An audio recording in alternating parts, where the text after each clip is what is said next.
Welcome to SF Commercial Property Conversations with Bruce Bean, where Bay Area investments meet expert insights. Get ready to unlock the strategies of commercial real estate success. So today we have Jake Cunningham with us, and Jake is in the insurance world of San Diego, but he came out of Arizona in terms of the University of Northern Arizona or Northern Arizona University. So Jake, it's great to have you. I'd just love to hear kind of your journey about how you got into the insurance world. Yeah, absolutely. Thanks, Bruce. I appreciate you having me on. So how I got into the insurance world, kind of funny story. I originally planned on getting in real estate, wanted to sell residential real estate down here in San Diego. That was the plan after college. I was taking the courses to get licensed. And then I ran into one of my best friend's uncles at a wedding. And his name's Bill Bonestad. He actually is one of the owners here at CMR. And he asked me about what my plan was, and I told him this is right after I graduated college, and I basically told him looking to go into real estate. And then a few months later, he called me, invited me to go golfing. Couldn't turn that down, so I went golfing with him, and he kind of just started to tell me a little bit more about the insurance industry and kind of explain to me what his job entails. And then where he really got me was when he told me that insurance is essentially recession-proof compared to a lot of other industries, just because, businesses are always going to need insurance. So from there on out, they sent me a job offer maybe a few weeks later, accepted it, and here we are. Wow, I never thought about that, but I guess insurance is recession-proof. Have you found that to be true? You're certainly in a very tumultuous time right now. Yeah, absolutely. And yeah, that was why it was one of the things I was so attractive about it. So are you a big golfer, or that was just sort of a sideline at that point? I try to be. Oh, Yeah. Oh, okay. So what's your handicap? My handicap, according to this app I use called the Grant, it's between a 12 and 14 right now. All right. That's good. You're whittling away at it. Yeah, I'm trying. That's good. But in insurance time, you probably have a little time to play golf, particularly in San Diego. Yeah.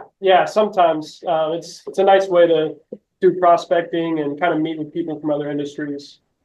So tell me a little bit about this affordable housing. You have concentrated on insurance for affordable housing, which kind of comes out of CMA's bonding side of the issue. So that's a very interesting product to me. Tell us how that works. Yeah, so our CEO, Travis Pearson, created a surety bond product called a Tech Recapture Bond, which stands for low-income housing tax credits.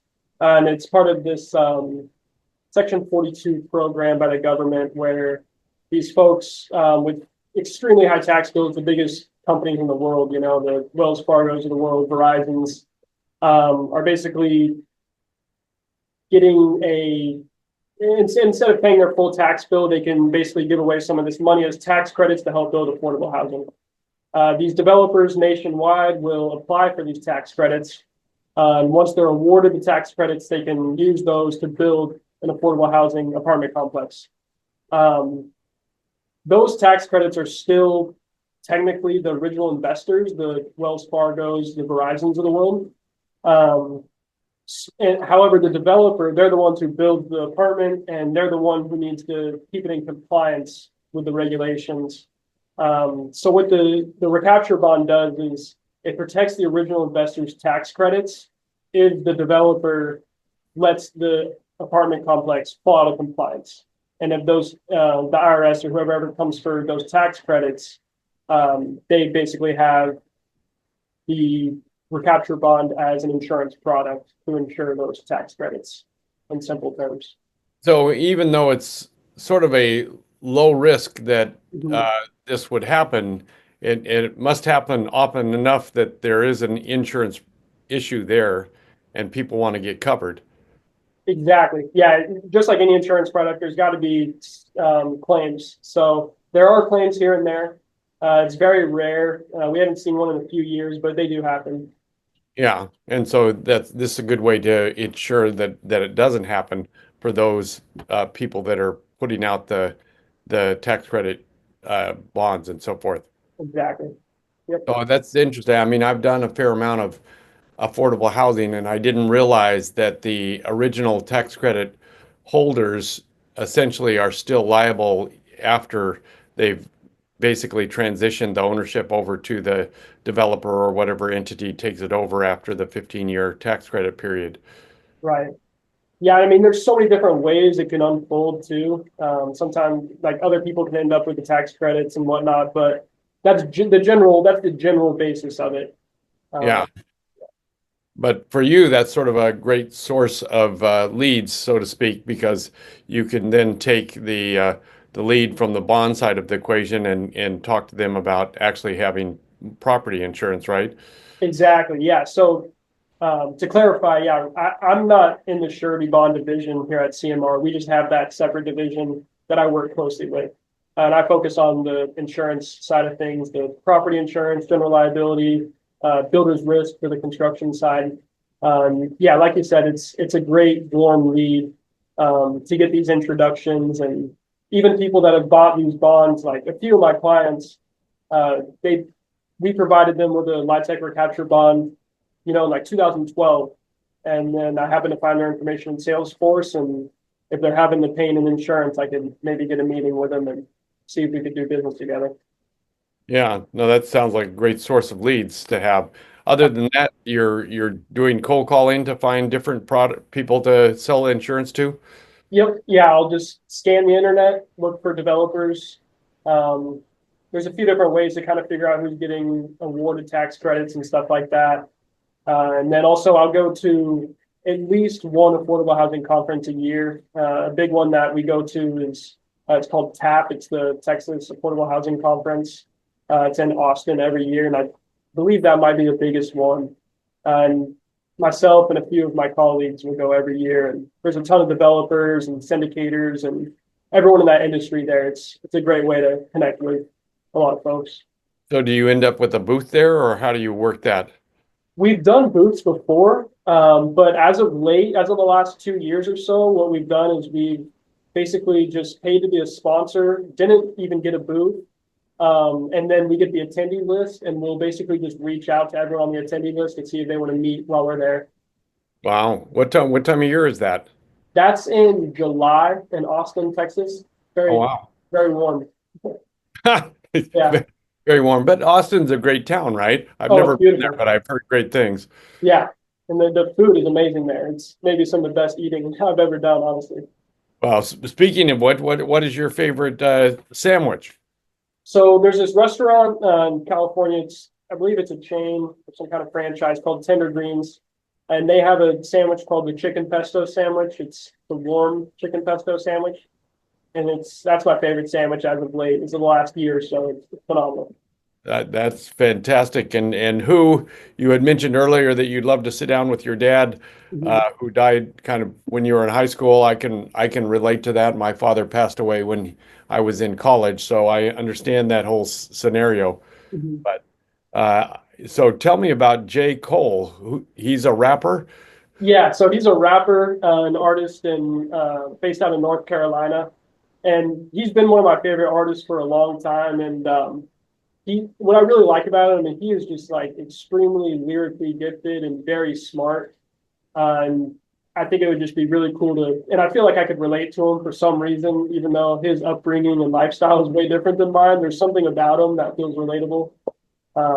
And he's a super smart guy. So that's the reason for picking him.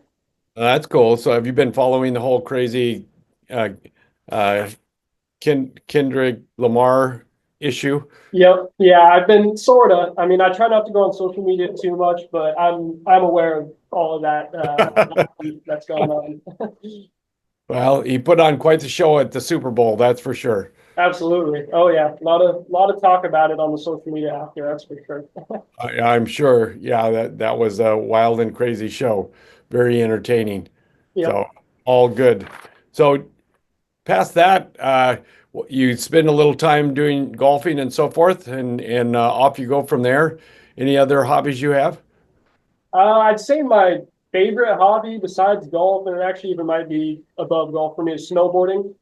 Uh, Oh, and when I was in college at NAU, Northern Arizona, we had Arizona Snow Bowl, the small resort, which is probably only 20 minutes from the campus.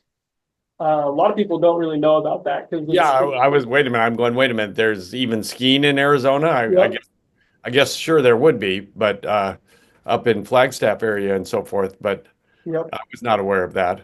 Yeah, exactly. It's pretty much right where Arizona starts connecting to Utah and Colorado and all the, I can't remember the name of the forest up there, but it's like the biggest forest in the world of pine trees. Oh yeah. Um, Okay. Kind of in that resort, you can actually see the Grand Canyon from there and stuff. And it's at like a something crazy, like 11,000 feet of elevation at the peak. Wow. But yeah, it was awesome. I worked there for 2 years as a snowboard instructor, Oh, cool. working with first time snowboarders and then some a little bit more advanced. But yeah, that was awesome. I love that job. But you haven't gone back lately to that particular thing. No, no, yeah, the pay, I loved everything about it except for the pay, unfortunately. But Where- Where's the closest snowboarding to you right now?